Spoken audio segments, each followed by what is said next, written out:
جب طالوت بنی اسرائیل کے بادشاہ بن گئے تو آپ نے بنی اسرائیل کو جہاد کے لیے تیار کیا اور ایک کافر بادشاہ جالوت سے جنگ کرنے کے لیے اپنی فوج کو لے کر میدان جنگ میں نکلا۔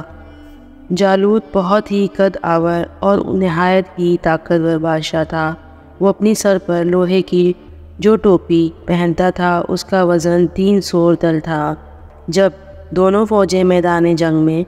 لڑائی کے لیے صف آرائی کر چکی تو حضرت طالوت نے اپنے لشکر میں یہ اعلان فرما دیا کہ جو شخص طالوت کو قتل کرے گا میں اپنی شہزادی کا نکاح اس کے ساتھ کر دوں گا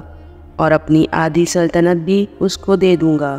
یہ فرمان شاہی سن کر حضرت داؤد علیہ السلام آگے بڑھے، جو ابھی بہت ہی کم سن تھے اور بیماری سے چہرہ زرد ہو رہا تھا، اور غربت اور مفلسی کا یہ عالم تھا کہ بکریاں چرا کر اس کی اجرت سے گزر بسر کرتے تھے۔ روایت ہے کہ جب حضرت داؤد علیہ السلام گھر سے جہاد کے لیے روانہ ہوئے تھے تو راستے میں ایک پتھر بولا کہ اے حضرت داؤد، مجھے اٹھا لیجئے کیونکہ میں حضرت موسیٰ علیہ السلام کا پتھر ہوں۔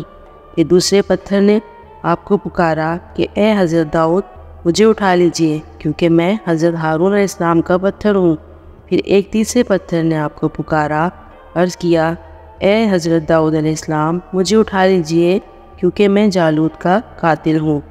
آپ علیہ السلام نے ان تینوں پتھروں کو اٹھا کر اپنے جھولی میں رکھ لیا۔ جب جنگ شروع ہوئی تو حضرت داؤد علیہ السلام اپنی کوپن لے کر صفوں سے آگے بڑھے، اور جب جالوت پر آپ کی نظر پڑی تو آپ نے ان تینوں پتھروں کو اپنے کوپن میں رکھ کر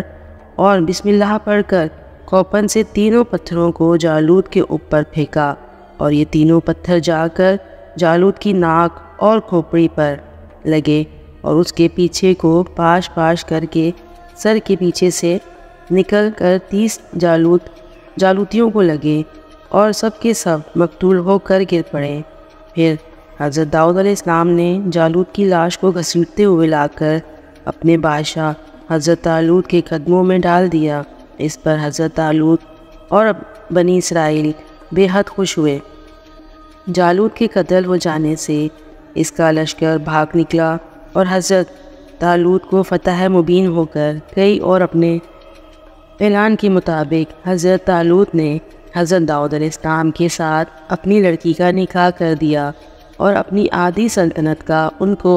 سلطان بنا دیا۔ پھر پورے 40 برس کے بعد